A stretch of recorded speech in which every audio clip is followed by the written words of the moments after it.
নমস্কাৰ বন্ধু বান্ধৱীসকল, আমি সকলোৱে NIS কেছৰ হিয়াৰিঙৰ বাবে আউটকাম কি আহিব সেইটো অতি আগ্ৰহেৰে বাট চাই আছিলোঁ।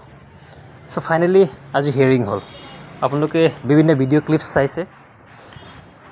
চ' আমাৰ যি মষ্ট অৱেইটেড আপডেট আছিলে সেইটো হৈছে যে পুনৰ ডেট পিছুৱাই গৈছে। আকৌ কামিং 4 ছেপ্টেম্বৰ, অহা 4 ছেপ্টেম্বৰত মষ্ট প্ৰবেবলি এইটো ফাইনেল শুনানি হ'ব, যিহেতু পিটিশ্যনৰ ফালৰ পৰাও যিজন এডভকেট আছিলে কাৰ্লাছৰ, তেখেতে জনাইছে যে তেখেতে ফিজিকেলি আৰ্গিউ কৰিব মেটাৰটো আহি গুৱাহাটী হাইকোৰ্টত আহি মহামান্য আদালতত তেখেতে ফিজিকেলি মেটাৰটো আৰ্গিউ কৰিব।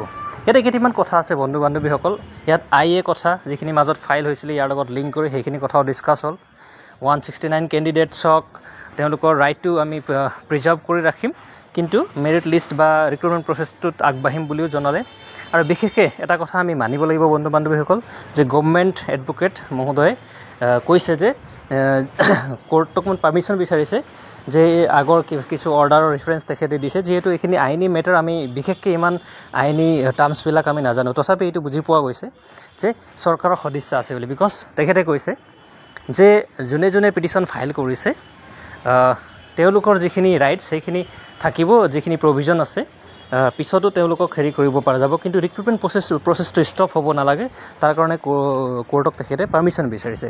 ইন দ্য মিন টাইম পিটিশ্যনৰ ফালৰ যিজন এডভকেট তেখেতে ৰিকুৱেষ্ট কৰিলে যে অহা 4 তাৰিখে তেখেতে মেটাৰটো ফিজিকেলি আহি আৰ্গিউ কৰিব। ঠিক আছে, গোটেইখিনি কাহিনী এনেকুৱা আছিলে আজিৰ। আৰু এইখিনি যিখিনি কনভাৰজেশ্যন, তাত অন্য বহুতো কনভাৰজেশ্যন হ'ল, IA মেটাৰো হ'ল। ঠিক আছে, চ' কিছুমান ৰেছপণ্ডেণ্টৰ ফালৰ পৰা IA ফাইল কৰা বুলি গম পোৱা গ'ল। ডেট মিনছ তেওঁলোকৰ কি ৰাইট তাত প্ৰভাৱ পৰিছে, এফেক্ট কেনেকৈ হৈছে তেওঁলোকে তেনেকৈ সুধিছিলে।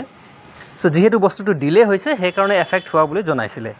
ঠিক আছে, তথাপি মহামান্য আদালতে কি কৰিছে, যিহেতু মেটাৰটো আৰু 2 দিনহে আছে, গতিকে এই 2 দিনৰ পাছত 4 ছেপ্টেম্বৰত ফাইনেল অৰ্ডাৰ এটি উলিওৱাৰ হিণ্টছ এটা দিছে। তেখেতে যদিও জনোৱা নাই মহামান্য জাজে, কিন্তু গোটেইখিনি কনভাৰচেশ্যন শুনি এনেকুৱা লাগিছে যেন অহা 4 ছেপ্টেম্বৰৰ যি শুনানি হ'ব সেয়া ফাইনেল হিয়াৰিং হ'ব। আৰু তাৰ পৰা এটি স্পষ্ট এটা জাজমেণ্ট নিশ্চয় ওলাব, অৰ্ডাৰ কপি ওলাব, যাৰ ফলত চৰকাৰৰ বাবে অতি সুচল হ'ব যে 4500ৰ যিখিনি ফিজিকেল ডকুমেণ্ট ভেৰিফিকেশ্যনৰ প্ৰচেছ আৰম্ভ কৰা, প্লাছ বাকীখিনি মেৰিট লিষ্ট উলিওৱাৰ।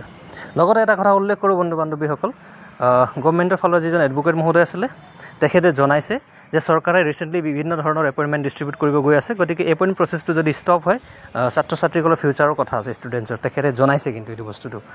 আৰু মহামান্য আদালতেও সেই বস্তু শুনিছে আৰু শুনি অতি সোনকালে এই মেটাৰটো যিহেতু 4 তাৰিখৰ কাৰণে পুনৰ হিয়াৰিঙৰ বাবে কৈছে, গতিকে নিশ্চয় হ'ব, সকলোৰে কাৰণে ভাল হওক বুলি আশা কৰিছোঁ। Thank U.